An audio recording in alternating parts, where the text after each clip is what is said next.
Vienna, 1887. Just as the frost clung to the wrought iron gates of Schönbrunn Palace, and the imperial horse's breath curled white in the cold morning air. The boy brushed down the bay gelding's flank with steady strokes, his hands red from the cold, his boots soaked from the icy mud of the stable yard. He didn't look up when the palace bells rang out the hour, nor when the crisp trot of guards' boots passed by the open stable doors. Stephen Langley had a job to do, and in the Habsburg court, distraction was a dangerous indulgence. He didn't expect the Empress to walk into his stable. "I was told my mare was moved here," said a voice sharp, clear, and far too regal to belong anywhere near hay bales. "But this hardly looks like the royal stables." He turned, brush still in hand. She stood outlined in the doorway, the gray light catching the silver thread of her mantle.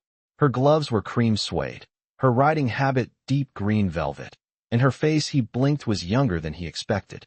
She couldn't have been more than 24. Stephen bowed quickly, awkwardly. "Your Majesty, forgive the mess. I'm tending to Adler now, but your mare, Arya, was moved here for warmth. The main stables lost their heating flue overnight." She stepped through the door, eyes scanning the rows of stalls. "And you are?" "Stephen Langley, stable hand. I was assigned to Arya last month." She gave a small nod, brushing a gloved hand over the mare's mane. "She likes you. She bites everyone else," he said before he could stop himself. The Empress smiled, not a court smile, not the painted kind he'd seen from the grand balcony, but a real one. "Yes, she does." He didn't know what to say after that, so he dipped his head and returned to brushing Adler. Silence settled in, heavy and strange. He could feel her watching, but not with suspicion or disdain. With interest. "I didn't know anyone under the rank of Baron was allowed to speak freely in my presence," she said after a moment. "I didn't know an Empress would come into the stables without guards," he replied. She laughed, quiet and short. "Touché." They didn't speak again until she turned to leave, but just before crossing the threshold, she paused. "Thank you for looking after her." He nodded. "It's an honor, Your Majesty." She didn't come back the next day, or the one after that. But on the third morning, while he was hauling straw from the cart to the feed room, she appeared again, this time in a simple gray coat. No guards, no fanfare.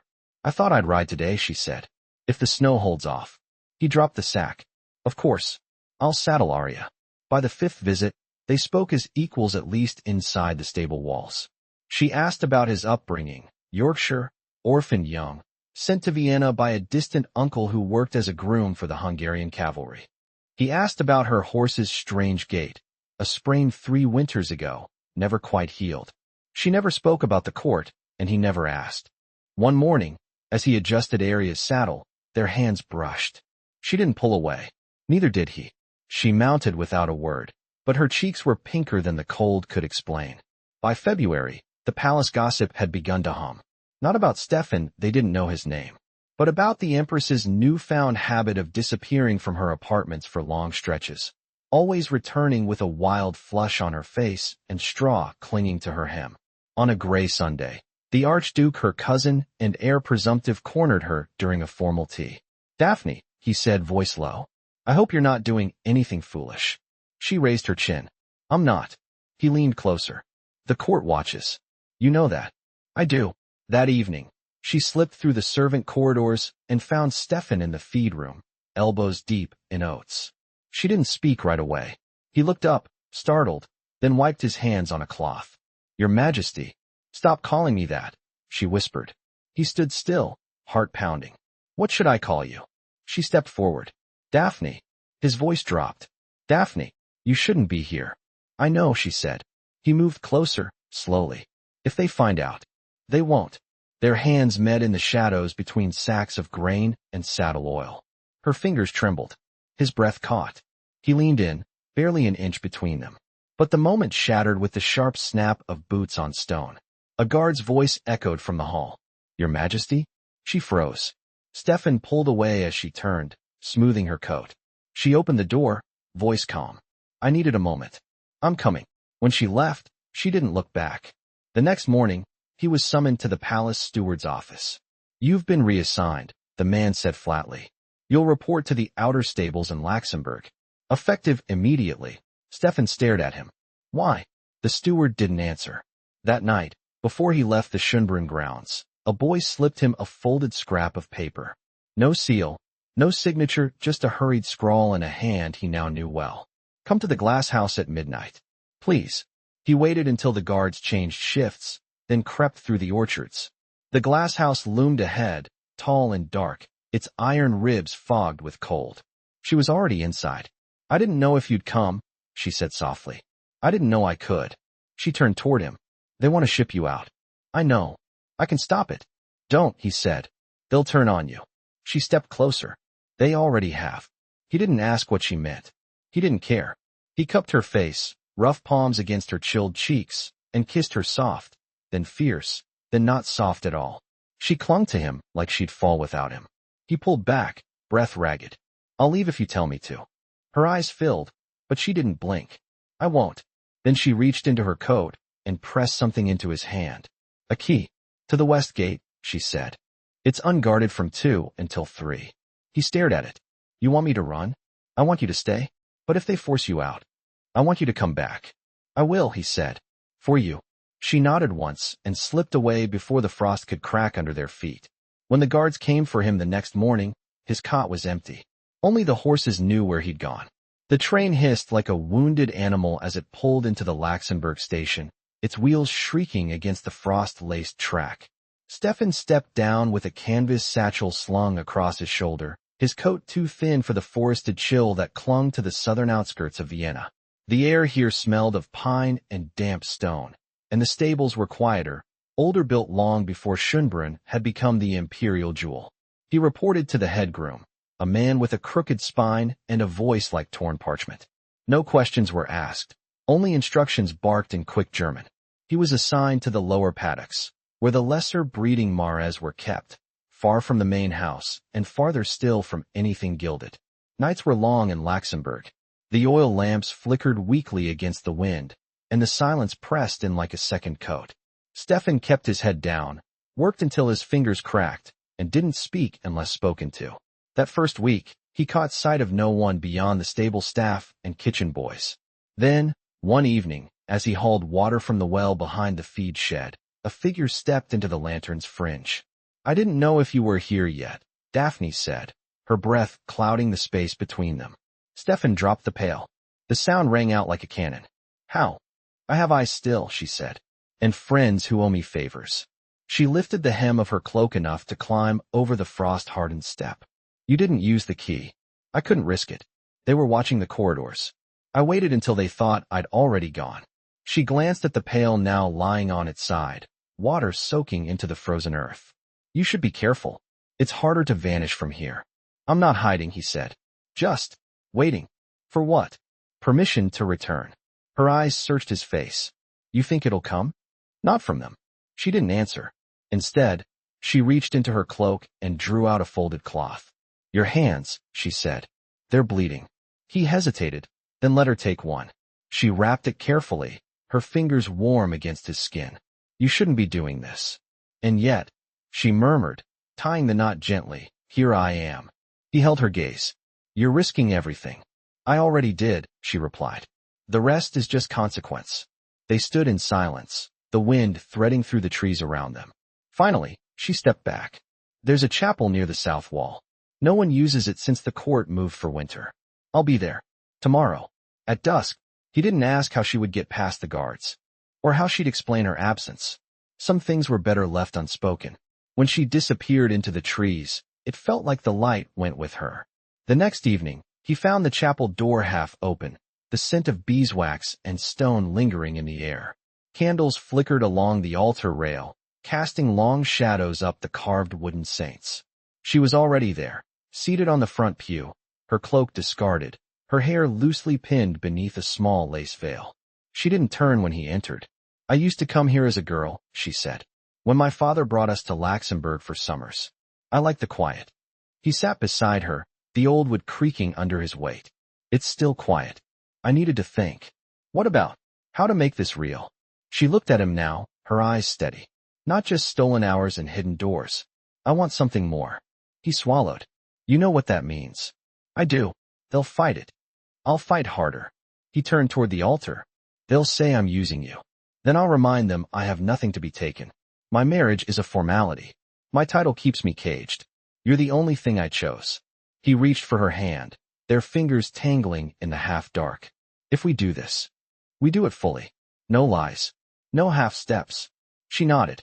Then we begin now.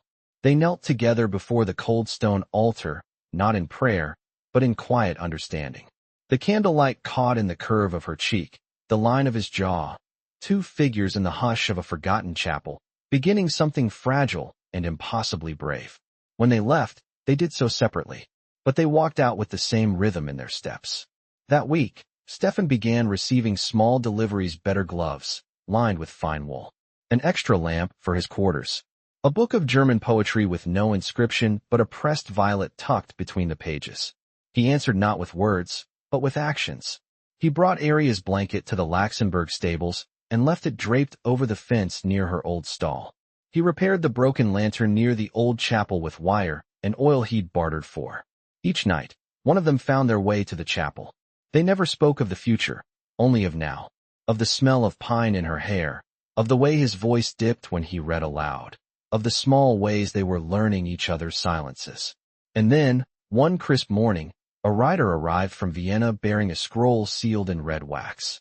Stefan opened it with shaking hands. The edict bore the imperial crest. It was brief. He was to return to Schönbrunn immediately, by request of Her Majesty.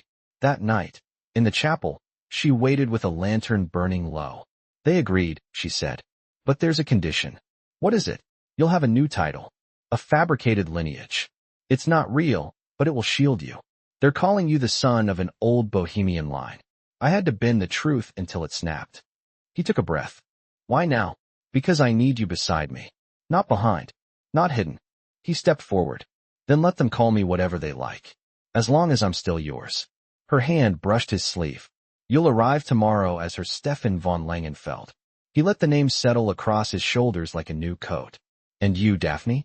She smiled, not with relief, but with quiet resolve. I will meet you in the ballroom. In full view. With no veil between us. The ballroom had been polished to its bones. Gaslight chandeliers shimmered from high-domed ceilings, casting soft amber warmth across the parquet floors. The scent of waxed wood mingled with orange blossoms tucked into the garlands that wound their way around the balustrades. Musicians lined the gallery above, bows poised, waiting for the signal. Stefan stood near the entrance, shoulders squared beneath his newly tailored coat. The collar itched, the cravat sat too high, and the shoes pinched, but the discomfort was minor compared to the weight of the moment. He wore the name now von Langenfeld, a fiction stitched into brocade and parchment, but his spine remained his own. The chamberlain to his left glanced up from his tablet. When Her Majesty enters, you'll bow once. Not too low. You're of minor nobility now, not a servant. Stefan gave a slight nod, gaze fixed toward the grand staircase. The musician struck the first chord. Daphne descended slowly, gloved hands skimming the banister, her gown a deep sapphire that rippled like water with each step. Her hair was arranged in loose coils, threaded with jet beads that caught the light like black stars. The court's eyes followed her, but none dared approach. Not yet. Stefan bowed when she reached the final step. When he straightened, she was already walking toward him. I told them, she said quietly, offering her hand. No one else for the first dance. He took it, the gloves between them a barrier that only emphasized the pressure of her fingers. They moved into place as the waltz began, the room parting around them like mist. You look uncomfortable, she murmured, her gaze steady. It's the collar, he replied. And the eyes. They'll tire of staring. They'll never stop. Her head tilted, just enough for him to see the faintest arch of amusement. Then let them grow sore. They turned under the high arches, her skirts brushing against his leg with each step. He moved with practiced caution. He'd learned the steps from a tutor hastily employed by her steward, a man who never asked questions but watched everything. I met your father's former valet yesterday, she said as they passed beneath the painted ceiling. He believes you studied in Geneva. Is that so? He was quite impressed. Then I hope I never have to speak a word of French in his presence. Her laugh was low and brief. You won't. He's nearly deaf. They turned again, and the music swelled. Around them, whispers bloomed. Daphne didn't flinch. They'll push back, he said quietly. Not just the court. The Archduke, the ministers. I've already begun. He looked at her. I'm petitioning to establish a new post, she continued, lifting her chin slightly. An advisor for equine procurement and cavalry liaison. It's a mouthful, but it places you within the military wing. They can't object without contradicting their own need for modernization. Clever. I'm allowed to be. They completed the final turn just as the music softened. She stepped back and curtsied, formal and fluid. He bowed, the gesture less stiff than before. When she walked away, she didn't glance back. Later, he stood near a column, nursing a glass of watered wine and watching her speak to a Hungarian countess. The woman's expression was tight, her fan fluttering like a trapped bird. Daphne said little, but her posture radiated unyielding calm. A voice spoke near Stefan's shoulder. You've stirred her. He turned. A man in a Prussian uniform, silver streaking his temples, regarded him with interest. I'm told you broke horses in the Carpathians, the man said. Strange, I'd never heard of you. Stefan met his gaze. Not all horsemen crave notice. The man smiled without warmth. And yet you have it. He moved on, leaving a faint trail of tobacco and skepticism. Stefan exhaled slowly. The evening closed with a final polonaise. Daphne did not dance again. She stood with the elder statesman, offering clipped assessments of trade policies and troop deployments, her voice low and precise. When the hall emptied, and the servants began extinguishing the lights, Stefan remained outside in the courtyard, coat drawn tight, breath clouding the air. She found him by the frost-dusted fountain, her own cloak lined in ermine, the hem trailing damp behind her. They'll hunt for weaknesses now, he said, not turning. They'll find none worth using. You sound certain. I have to be. He looked down at her hand, resting lightly on the stone rim. You weren't meant to fight like this. She raised her eyes to his. You weren't meant to stand beside me. And yet, here we are. He reached for her fingers, unloved now and cold. I'll learn the names. The customs. The ways they speak in half-truths. You won't have to interpret alone. I'll make mistakes. You'll correct them. He leaned in, their foreheads nearly touching. Will it be enough? Her voice was quiet, edged with steel. I will make it enough. The wind stirred her veil, and he caught it before it slipped from her shoulders. She watched him fold it, tuck it beneath his arm. That was my mother's, she said. I'll keep it safe. She nodded once, then stepped away. Come to the conservatory tomorrow. At dawn. I want to show you something. He watched her disappear into the shadowed archways, the hem of her cloak the last to vanish. The fountain behind him trickled, a thin thread of water slicing through the ice. The conservatory at dawn was a world apart from the palace's echoing corridors and marble severity. Frosted condensation clung to the glass panes, softening the outside world to a watercolor of snow-draped hedges and skeletal trees. Inside, the scent of damp earth and citrus leaves hung in the warm air, and the only sound was the gentle drip of condensation from the domed ceiling. Stefan stepped through the side entrance as instructed, still tugging on his gloves. His breath caught briefly in the warmth, fogging his spectacles before he removed them. She stood near the central basin, beside a cluster of lemon trees heavy with fruit, her back to him. You came, she said, without turning. I said I would. She reached up and plucked a small yellow fruit, rolling it between her palms. I spent most of my childhood resenting this place. My governess used to bring me here to practice Latin names for plants. I thought it smelled like rot and punishment. He stepped closer, pausing beside a low fern. It doesn't. No, it doesn't. She turned now, her face still pale from the early hour, but her eyes alert. I had the gardeners clear out the north alcove. There's a bench under the camellias. I thought we might use it. For what? For planning, she said. And rest. And the kind of quiet that isn't hiding. He followed her through the winding paths, boots soft on the mossy stone. The bench was carved walnut, older than the rest of the furnishings, its arms worn smooth. She sat and gestured for him to do the same. I spoke to the Hungarian delegation last night, she said, voice low. They're restless.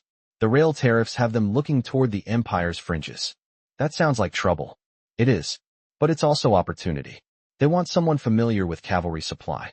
And someone who speaks plainly. He narrowed his gaze. You want to send me to them. I want to send us. There's a winter summit in Chopron. It's quiet, and the court never attends. I can arrange a diplomatic inspection. His brow furrowed. That's 2 days south. We'd be gone for weeks. Exactly. She rested her hands on her lap. No one questions diplomacy, and it gets us out from under Vienna's eyes. He looked down at the stone floor, patches of lichen blooming between the cracks. If we go, what happens when we come back? She didn't answer immediately. The camellias above them stirred faintly as the heating pipes shifted.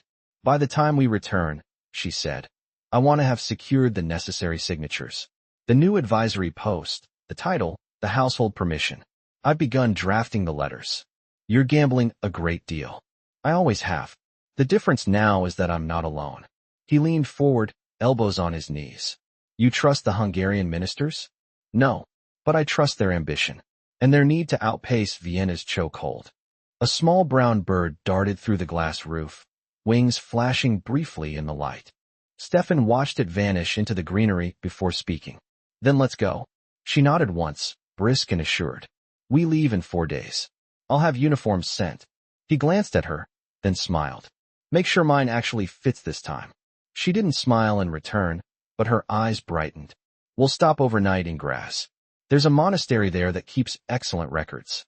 I want to see if their scribes can be persuaded to enter a new footnote into the von Langenfeld ledger. He blinked. You mean to forge it? I mean to write it, she said. With the right ink and a generous donation, history is negotiable. He shook his head slowly, both in admiration and disbelief. You're rewriting blood. No, she said, standing. I'm giving it a name. They left the conservatory through opposite doors. He passed the head gardener on the way out, who bowed without meeting his eyes. That night, Stefan sat at the small desk in his quarters, quill in hand, a blank sheet before him. He began drafting a letter to a man in Yorkshire he'd never met, but whose name appeared once in his uncle's Bible. The man had been a farrier. Stefan wrote slowly, carefully, shaping each phrase. When he finished, he sealed it with wax and set it aside. It was not for sending, only for keeping something rooted. 3 days later, the carriage was readied before sunrise. Daphne's trunk was modest, lacquered wood with brass clasps, the imperial crest removed. Stefan carried only a duffel and the letter tucked into the spine of a book he never expected to be asked about. They departed through the eastern gate, under a sky the color of wet slate. The guard saluted without question. As Vienna disappeared behind them, Daphne leaned her head against the window, watching the frost-covered fields blur past. Have you ever crossed the border? She asked. Not under my own name. Well, she said, eyes still fixed forward. Now we'll see what your name can do. He looked at her, the morning light casting faint gold across her cheek. I already know what yours can.